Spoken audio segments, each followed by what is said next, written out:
আসসালামু আলাইকুম ওয়া রাহমাতুল্লাহি ওয়া বারাকাতুহু। আলহামদুলিল্লাহি রাব্বিল আলামিন ওয়াসসালাতু ওয়াসসালামু আলা সাইয়্যিদিল আমবিয়াই ওয়াল মুরসালিন নবিয়িনা মুহাম্মদ ওয়া আলা আলিহি ওয়া সাহবিহিল মায়ামিন ওয়া বা'দ।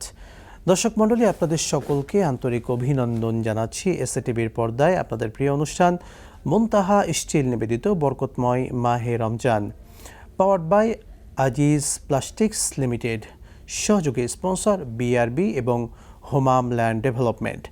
প্রিয় দর্শক মণ্ডলী, অনুষ্ঠানের শুরুতেই আমরা আল্লাহ সুবহানাহু ওয়া তাআলার কালামের বাণী শুনে আসি।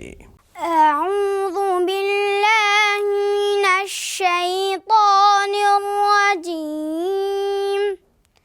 বিসমিল্লাহির রাহমানির রাহিম। কাল্লা ইযা দুক্কাতিল আরদু দাক্কান দাক্কা وجاء ربك والملك صفا صفا وجيء يومئذ بجهنم يومئذ يتذكر الإنسان وأنى له الذكرى يقول يا ليتني قدمت لحياتي فيومئذ لا يعذب عذابه أحد ولا يوثق وثاقه أحد يا أيتها النفس المطمئنة ارجعي إلى ربك راضية مرضية فادخلي في عبادي وادخلي جنتي صدق الله العلي العظيم। আলহামদুলিল্লাহ, চমৎকার কণ্ঠে আল্লাহ সুবহানাহু ওয়া তাআলার কালামের বাণী আমরা শুনলাম। দর্শক, এবারে পরিচয় করিয়ে দিচ্ছি আজকের এই এপিসোডের দুজন সম্মানিত অতিথির সঙ্গে। আমার ঠিক ডানেই রয়েছেন বাংলাদেশের প্রখ্যাত ইসলামিক স্কলার, বিশিষ্ট ইসলামী চিন্তাবিদ, শিক্ষাবিদ এবং মিডিয়া ব্যক্তিত্ব ফদিলাতুশ শাইখ মুফতি মহিউদ্দিন হাফিজাহুল্লাহ, সম্মানিত মহাসচিব, পিএইচপি কোরআনের আলো ফাউন্ডেশন বাংলাদেশ। আসসালামু আলাইকুম ওয়া রাহমাতুল্লাহি ওয়া বারাকাতুহু। ওয়ালাইকুম আসসালাম ওয়া রাহমাতুল্লাহি ওয়া বারাকাতুহু। দর্শক, রয়েছেন আরও একজন সম্মানিত অতিথি, ফদিলাতুশ শাইখ হাফেজ মাওলানা রিদওয়ান আহমদ, সম্মানিত শরিয়া মুরাকিব, যমুনা ব্যাংক। আসসালামু আলাইকুম ওয়া রাহমাতুল্লাহি তাআলা ওয়া বারাকাতুহু। ওয়ালাইকুম আসসালাম ওয়া রাহমাতুল্লাহি ওয়া বারাকাতুহু। শাইখ, আপনাদের দুজনকেই অভিনন্দন জানাচ্ছি আজকের এপিসোডে। আলহামদুলিল্লাহ, আপনাকে অভিনন্দন। আলহামদুলিল্লাহ, আপনাকে অভিনন্দন। দর্শক, আমরা কোরআন নাজিলের মাসে আজকে কথা বলতে চাই কোরআনের, বিশেষ করে মানব জীবনে কোরআন কি ভূমিকা রাখে, মানব জীবনের সকল সমস্যা কোরআন কিভাবে সমাধান করে, এই সকল বিষয়গুলো নিয়ে আমরা জানবো ইনশাআল্লাহু তাআলা। প্রথমে আমাদের সম্মানিত অতিথি শাইখের কাছে চলে যাচ্ছি, মুফতি মহিউদ্দিন হাফিজাহুল্লাহর কাছে। কোরআন নাজিলের মাসে আল্লাহ সুবহানাহু ওয়া তাআলা কোরআন দিয়ে বিশ্ববাসীকে কি শিক্ষা দিতে চান, সেটি আমরা শুনবো। শাইখ, আল্লাহ তাবারক ওয়া তাআলা পবিত্র কোরআনুল কারীমে গোটা মানব জাতির জন্য যে গ্রন্থ দিয়েছেন, মহাগ্রন্থ আল কোরআন, মানব জাতির সংবিধান। আর এই কোরআনুল কারীম নাজিল হয়েছে এমন একটি মাস, যে মাস হচ্ছে রমজান মাস। আল্লাহ তাআলা বলেন, শাহরু রমাদানাল্লাযী উনজিলা ফীহিল কুরআন হুদাল লিন-নাস ওয়া বায়িনাতিন মিনাল হুদা ওয়াল ফুরকান। যে আল্লাহ তাআলা বলেন, রমজান এমন একটি মাস যে মাসে মানব জাতির জন্য অবতীর্ণ করা হয়েছে কোরআন। তা আসলে কোরআনটা কি? কোরআনটা হচ্ছে গোটা পৃথিবীর মানব জাতির সকলের জন্য একটা সংবিধান। এবং কোরআন কেন নাজিল করেছেন, আল্লাহ তাআলা নিজেই যেখানে ওয়াজ করে দিয়েছেন, বর্ণনা করে দিয়েছেন। আমরা যদি কোরআনুল কারীম তেলাওয়াত করি তাহলে পাচ্ছি যে হুদাল লিন-নাস, মানুষের জন্য হেদায়েত। তো আমরা তো মানুষ, আমরা হেদায়েত গ্রহণ করব। আর এই হেদায়েতের জন্য যেটা আমাদের দরকার, এই কোরআনকে সামনে রাখা। কারণ রাসূল পাক সাল্লাল্লাহু আলাইহি ওয়াসাল্লাম বলেছেন, দুটি জিনিস তোমাদের সামনে রেখে গেলাম, যাতে তুমি আঁকড়িয়ে ধরো। তারাকতু ফিকুম আমরাইন লান তাদিল্লু মা তামাসসাকতুম বিহিমা কিতাবাল্লাহ সুন্নাতে রাসূলি। যদি তোমরা দুটি জিনিসকে আঁকড়িয়ে ধরো তাহলে তোমরা কোনোদিন পথভ্রষ্ট হবে না, পথহারা হবে না, দিশাহারা হবে না। আরেকটি হচ্ছে আল্লাহর কোরআন, একটা রাসূলের সুন্নাহ। শুনবো আমরা এখান থেকে। মুহতারাম মাওলানা রিজওয়ান আহমদ, আপনার কাছে আসতে চাই। কোরআন নাজিলের মাসে কোরআনের ভেতরে আল্লাহ তাআলা বিজ্ঞানময় কি সায়েন্সের কি বিষয়গুলো রেখেছেন? কোরআন কি শুধু তেলাওয়াতের জন্য নাকি আরও কোনো সোর্স এর ভিতরে পাওয়া যায়? যদি সে বিষয়গুলো বলতেন। হামিদাউন সাল্লি ওয়াসাল্লিম ওয়া বারাকা আলাইহি ওয়া আলা আলিহি ওয়া সাহবিহি আজমাইন।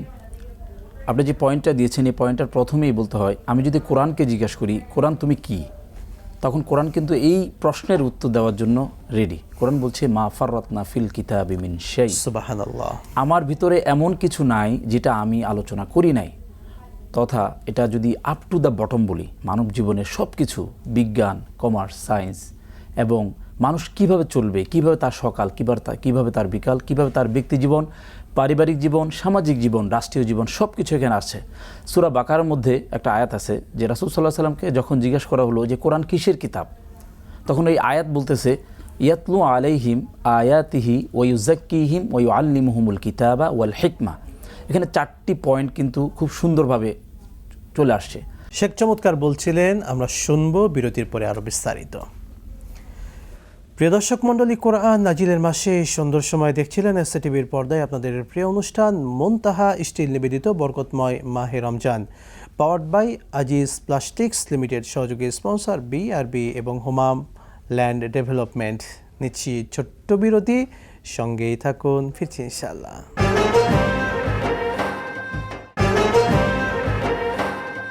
বিরতির পর আবারও স্বাগত জানাচ্ছি প্রিয় দর্শক মণ্ডলী আপনাদের সকলকে কোরআন নাজিলের মাসে আপনাদের প্রিয় অনুষ্ঠান মুনতাহা স্টিল নিবেদিত বরকতময় মাহে Ramzan, powered by Aziz plastics limited, সহযোগী স্পন্সর বিআরবি এবং হুমাম ল্যান্ড ডেভেলপমেন্ট। দর্শক, আমরা কোরআন নাজিলের মাসে মানব জীবনে কোরআনের যে শিক্ষা, মানব জীবনে কোরআন যে পরিবর্তন আনতে পারে সে বিষয়গুলো নিয়ে শুনছিলাম।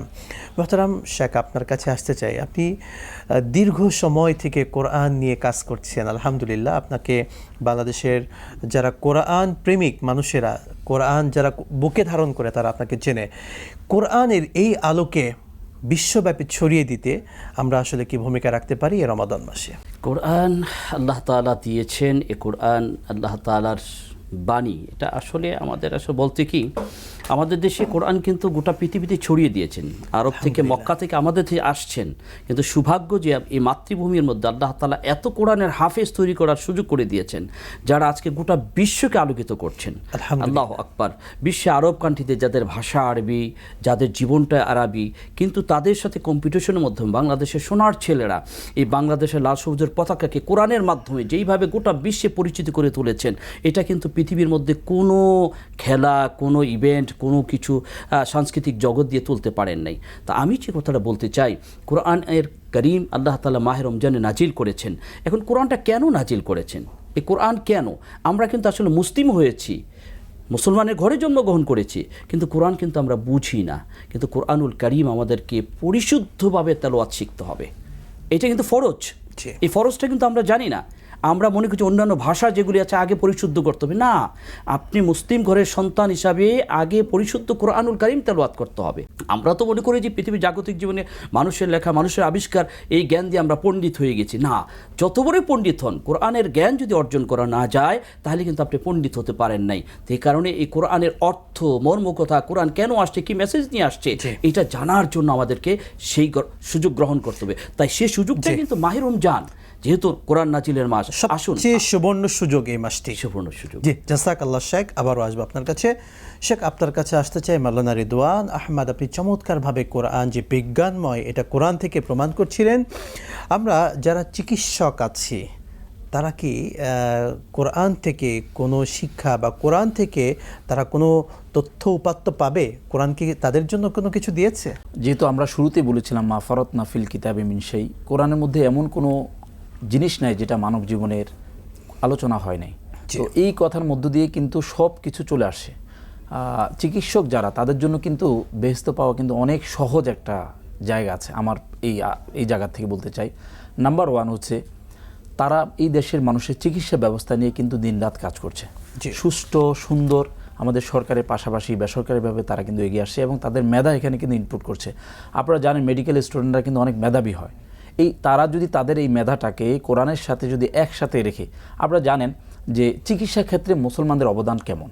আমরা যদি ইবনে সিনার কথা বলি সবার প্রথমে, ওনার অবদান দীর্ঘ সময় আপনারা পাশ্চাত্য কিন্তু তার পড়া, তার লেখনী বইগুলো কিন্তু লম্বা সময় ডিসকাশন হয়েছে। ইভেন এটার উপরে এখনও গবেষণা হয়, বিভিন্ন বিশ্ববিদ্যালয়ে কিন্তু সিলেবাসভুক্ত ইবনে সিনার জীবন এবং পিএইচডি হচ্ছে।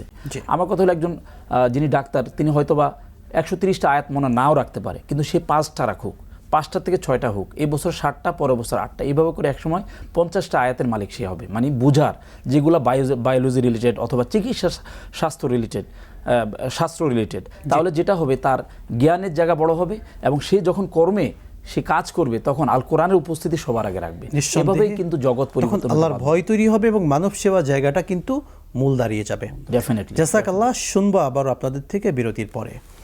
প্রিয় দর্শক মণ্ডলী, আপনারা এসএ টিভির পর্দায় দেখছিলেন মুনতাহা স্টিল নিবেদিত বরকতময় মাহে Ramzan, powered by Aziz plastics limited, সহযোগী স্পন্সর বিআরবি এবং হোমাম ল্যান্ড ডেভেলপমেন্ট। নিচ্ছি আরও একটি ছোট্ট বিরতি, সঙ্গেই থাকুন, ফিরছি ইনশাআল্লাহ।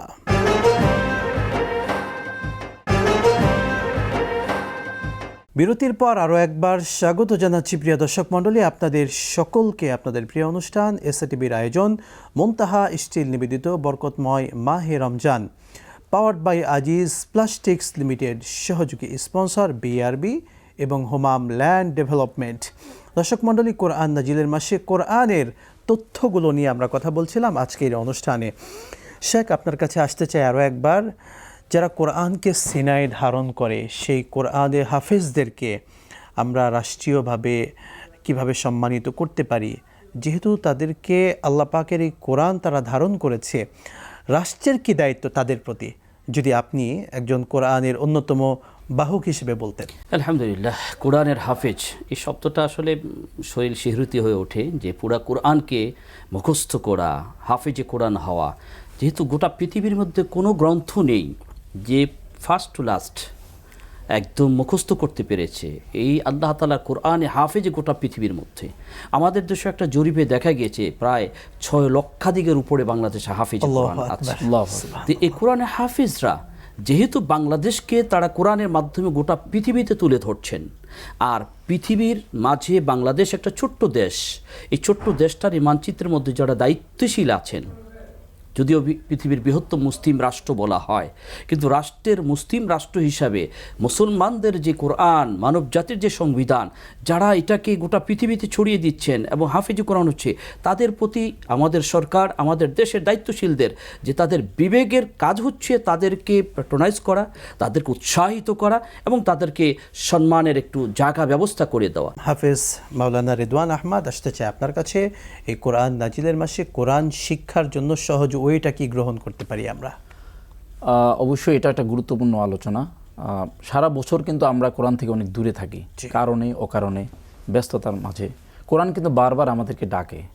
এই ডাকে হয়তো কেউ সাড়া দেয়, কেউ হয়তো বা সাড়া দেয় না। তবে রমজান এমন একটি জায়গা, এমন একটি মাস, এই মাসটি কোরআন আমাদেরকে গোল্ডেন অপরচুনিটি আমাদের জীবন নিয়ে আসে, সুবর্ণ সুযোগ।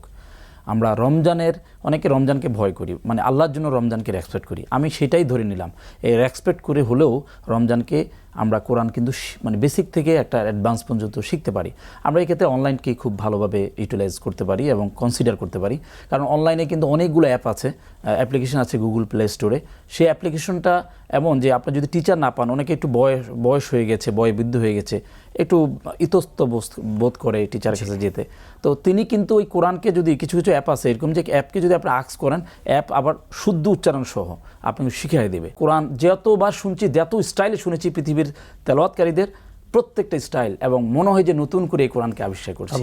আর অর্থ যদি জানা থাকে তাহলে আপনার হৃদয় থেকে কিন্তু সেই কান্না ঝড় হবে এবং আল কোরআন নিয়ে আপনি কিন্তু অনেক দূরে এগিয়ে যেতে চাবেন, এবং পাশাপাশি আপনার জীবন অনেক সুন্দর, চিন্তা শক্তি সুন্দর হবে। সবচেয়ে বড় জিনিস এটা, যার কারণে আপনার ডেস্ক সুন্দর হবে, ব্যক্তি জীবন, ব্যবসায়িক জীবন, পারিবারিক জীবন, সামাজিক জীবন সব কিছু ডে বাই ডে অনেক বেশি উপরের দিকে যাবে। নিঃসন্দেহে আসলে কোরআনকে জানলেই তো মানাটা সহজ হবে। আর কোরআন মানার জন্যই রমাদান মাসটা প্রত্যেক বছরই আল্লাহ দিয়েছেন যে কোরআনের কথা স্মরণ করিয়ে দেন যে একটি কোরআনের মাস আছে, যে মাসে কোরআন নাজিল হয়েছে, তোমরা কোরআনকে একটু পড়ো, গবেষণা করো, স্টাডি করো এবং নিজের জীবনে আমল করো। নিঃসন্দেহে। জাযাকুমুল্লাহু খায়রান শেখ, আপনাদের দুজনকে অসংখ্য ধন্যবাদ। প্রিয় দর্শক মণ্ডলী, এসটিভির পর্দায় আপনারা আপনাদের প্রিয় অনুষ্ঠান দেখছিলেন মুনতাহা স্টিল নিবেদিত বরকতময় মাহে Ramzan, powered by Aziz plastics limited, সহযোগী স্পন্সর বিআরবি এবং হোমাম ল্যান্ড ডেভেলপমেন্ট। আজকের মতো বিদায় নিব, তবে একটি ইসলামী সঙ্গীত শুনতে শুনতে পবিত্র মাহে রমাদানের এই পরন্ত বিকেল থেকে বিদায় নিচ্ছি। দেখা হবে আগামীকাল আবারও। আসসালামু আলাইকুম ওয়া রাহমাতুল্লাহি ওয়া বারাকাতুহু। তুমি যে নূরের নবী, নিখিলের ধ্যানের ছবি, তুমি যে নূরের নবী, নিখিলের ধ্যানের ছবি, তুমি না এলে দুনিয়ায় আধারে ডুবিত সবই।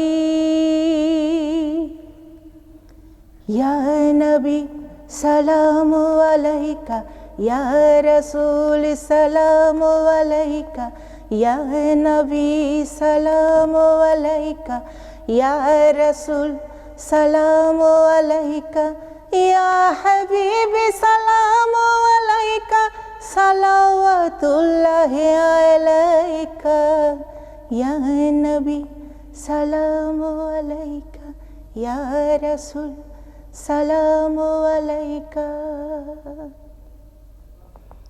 তোমারি নূরের আলোকে জাগরণ এলো ভুলোকে,